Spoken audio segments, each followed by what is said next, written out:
The Secretary of Education roasted after a tweet and menstruation products in the boys' bathroom at public schools in Oregon, leading to some angry parents and kids.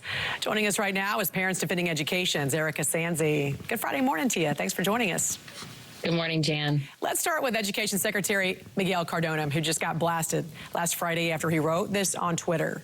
Teachers know what is best for their kids because they are with them every day. We must trust teachers.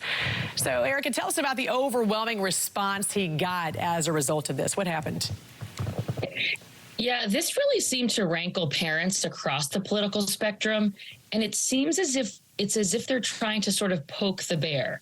We know that parents are frustrated. We know that trust has been eroded, and whoever is running his Twitter account, and I sort of assume it's not him, seems to be attempting to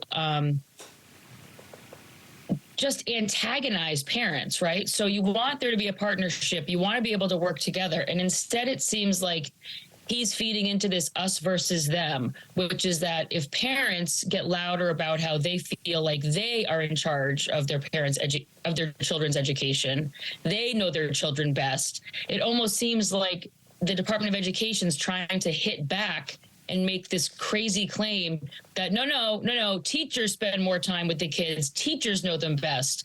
And I just, for the life of me, cannot understand the strategy, but it seems antagonistic, and it definitely seems to be making things worse. Well, it's interesting you mentioned that you don't think he's running his Twitter account, because that's one of the things. Once the toothpaste's out of the tube, can't put it back in.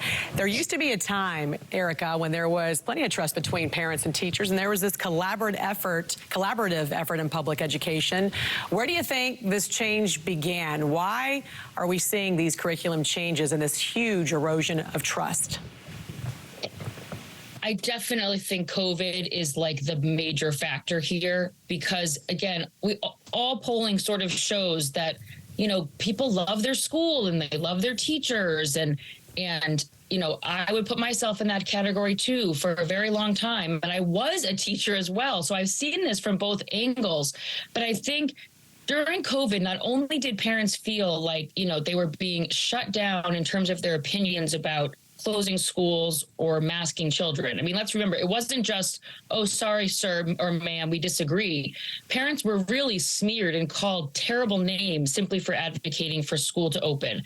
The other piece is that by having school over Zoom, parents got to hear and see, you know, in real time what was being said to their kids, taught to their kids. And I think that it really blew the lid off something that, like, they might have heard a few people on the right saying, and they thought that can't be true. Those people sound crazy.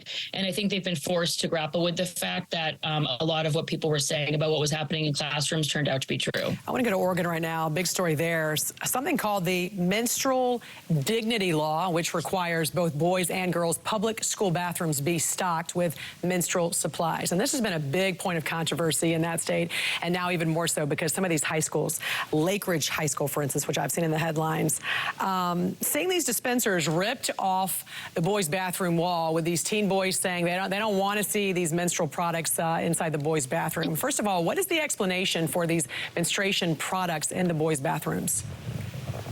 I mean, this is gender ideology in real time. You know, the belief of people who buy into this sort of pseudoscience that is that they do not think that there is any relationship between biological sex and gender. And if you reject that biological sex and gender, you know, are connected, that means that you think that if a person says they are a boy or a person says they are a girl, you have to believe them. You're also supposed to believe that that can be fluid. That's why we have people telling us they want to have their, you know, they want people to ask their pronouns at the start of each day. So this is essentially saying, because people can be whatever they say they want to be, we need to be sure that we have supplies for everybody in all bathrooms. Now, anybody who knows middle school boys knows that, like, this is not going to fly, right? The idea that you would put menstrual products in the boys' bathroom in schools is just absurd on its face. It's like how much money can we waste? Oh, and by the way, that's the taxpayers' money. So while I'm not condoning kids ripping these dispensers off the walls, I don't really know what they thought was going to happen. It's a story that continues and a controversy that continues specifically in Oregon. And Parents Defending Education's Erika Sanzi, we appreciate you joining us here on the National Desk. Have a great Memorial Day weekend. You too. Thanks, Jan.